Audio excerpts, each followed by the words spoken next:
बहुत समय पहले राजा उत्तानपाद के दो रानियां थीं, सुनीति और सुरुचि। पर राजा का स्नेह सुरुचि पर अधिक था, इसलिए सुनीति और उनके पुत्र ध्रुव को हमेशा उपेक्षा और दुख सहना पड़ता था। एक दिन छोटा ध्रुव राज दरबार में पहुंचा।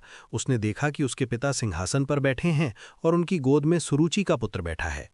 ध्रुव भी पिता की गोद में जाने के लिए आगे बढ़ा, पर तभी रानी सुरुचि ने घमंड भरे स्वर में उसे रोकते हुए कहा कि तुम राजा की गोद में बैठने के योग्य नहीं हो।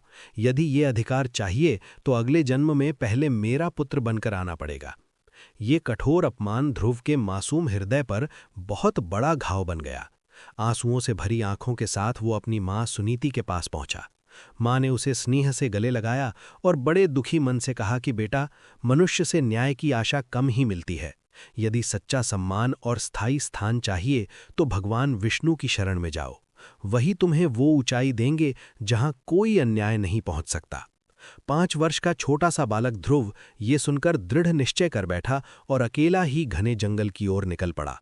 रास्ता कठिन था, कहीं कांटे थे, कहीं पथरीली धरती, कहीं घनघोर अंधेरा और जंगली जानवरों का भय। पर ध्रुव का संकल्प पर्वत जैसा अटल था। चलते चलते उसे नारद मुनि मिले। उन्होंने ध्रुव की दृढ़ता देखी, उसे कठिनाइयों से सावधान किया और भक्ति का मार्ग बताते हुए ओम नमो भगवते वासुदेवाय मंत्र दिया। ध्रुव जंगल में जाकर कठोर तपस्या करने लगा। पहले वो फल खाकर तपस्या करता रहा, फिर उसने फल त्याग दिए, केवल पत्तों पर जीवन बिताया, फिर पत्ते भी छोड़ दिए। कुछ समय बाद केवल जल पीकर जीवित रहा और अंत में केवल श्वास के सहारे अपनी तपस्या जारी रखी।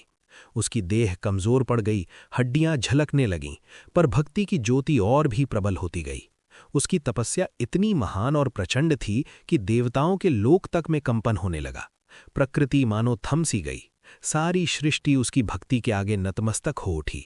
अंततः भगवान विष्णु उसकी तपस्या से प्रसन्न होकर स्वयं प्रकट हुए। उनके दिव्य तेज से चारों ओर प्रकाश फैल गया। शंख की ध्वनि गूंज उठी। ध्रुव उन्हें देखकर भाव विह्वल हो गया। उसकी थकी हुई देह में फिर से शक्ति आ गई और आंसू उसकी आंखों से झरने लगे। वो उनके चरणों में गिर पड़ा। भगवान विष्णु ने प्रेम से उसे उठाया और बोले, वत्स ध्रुव, तुम्हारी भक्ति, धैर्य और दृढ़ता से मैं अत्यंत प्रसन्न हूं। तुमने अपमान सहा पर घृणा नहीं की, दुख सहा पर हार नहीं मानी। जो चाहो वर मांगो।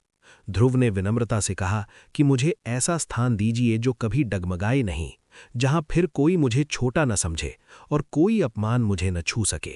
भगवान विष्णु प्रसन्न होकर मुस्कुराए और बोले कि आज से तुम आकाश में सबसे अचल, स्थिर और तेजस्वी तारा बनोगे, जो युगों युगों तक प्रकाश देता रहेगा और लोग तुम्हें श्रद्धा से निहारेंगे।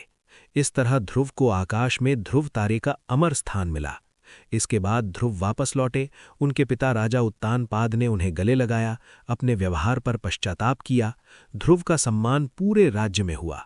आगे चलकर ध्रुव एक महान, न्यायप्रिय और दयालु राजा बने और उनकी भक्ति, साहस और संकल्प की ये कथा युगों युगों तक अमर हो गई, जो हमें सिखाती है कि सच्चा विश्वास, धैर्य, भक्ति और दृढ़ निश्चय कभी व्यर्थ नहीं जाते और जो हार नहीं मानता, संसार उसके सामने झुककर प्रणाम करता है।